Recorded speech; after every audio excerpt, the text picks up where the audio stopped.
Now, let's focus now on Fireground. Talk a lot about the incident, some about the incident commander.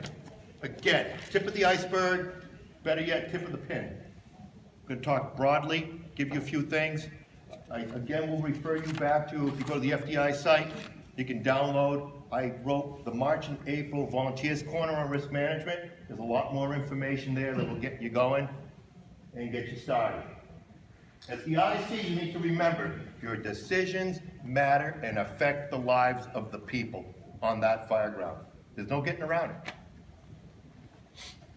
So let's say that maybe I've given you a little bit of inspiration. You want to go home and, I'll consider some of this, Joe. How do I begin? The best place is to go back and think about past incidents and what you did at them. What were your past practices? How do we operate? So you're going to ask yourself honest questions.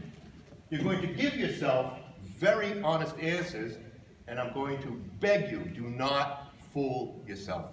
Because some of the answers you get might scare you. Don't fool yourself. How do we operate at a fire? Great place to start.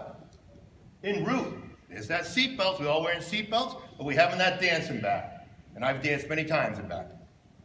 Are all the members in full gear on arrival, but they put SCBAs on their back? Do they all have radios? Every person who enters that building have a radio and been trained how to use it.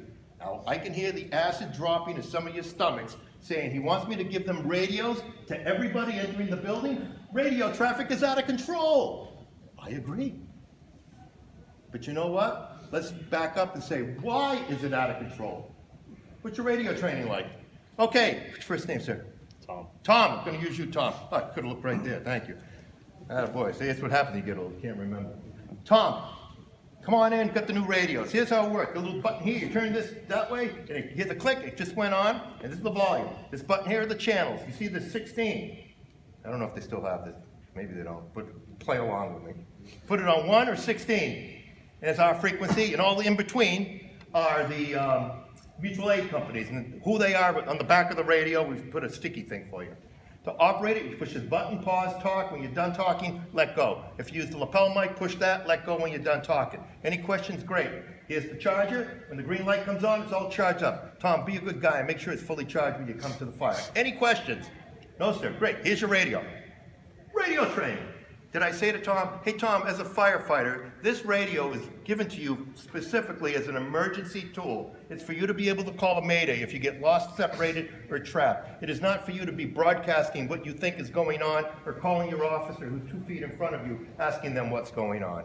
We have too much radio traffic. Do you understand what I'm talking about, Tom? Yes, sir, I do. My point is this, we are blaming the device. It's not the radio's fault. It's our fault. It's how we're training or lack of training on the radios. And we need to accept that. I really believe. I was a big RIT instructor. I want you to understand, if it's your butt and you get lost, to have that radio could make the difference in calling that mayday of life and death for you. Your company offices, do they use a thermal imaging camera when operated inside? They all should. Oh, Joe, we only have one. Why? Well, we can't afford it. Well, there's a $600,000 rig down there. Why'd you get it? Well, we got that. There's chrome and anything that wasn't red. Why? Well, we wanted to look good for the parades. Why didn't you just paint everything red, put a wood bumper for all I care on it, and buy 2 more cameras? Well, we wouldn't win a prize at the parade. I'm exaggerating a little bit, but I think you understand my point. We need to focus in on what we need for our own life safety. Look at your incidents. Be allowed to build these, anything more than 1 story. For firefighter emergency egress, once you have enough people. You should. If you have an aerial on arrival, is it set up, the outrigger is up, leveled up, stick out of the bed, ready to go to work if we need it? Or do you wait till you need it and then run around going, where's the ladder operator? Do we take our meters and do we use them to determine when it's safe to take off our SCBAs? All of this stuff will affect, past practice can affect risk. You just always pull that 1 3/4 inches. Yeah, why? Because that's what we do. Why? Well, that's what we do. But why? Well, that's what we do. There's no answer. Well, is that line the correct diameter? And is it the correct length? Is we just pull up, fire's on the 4th floor. That 150 foot is not going to make it there. But that's what we pull. What do you do? Well, once we get too short, then we'll figure out what else we need. People do, I've seen this. The answers from your pre-incident questions are going to become your baseline. Your bad habits and lack of protocols will work against you. They will. Whereas good habits are going to make the IC's life a lot easier and make you happier.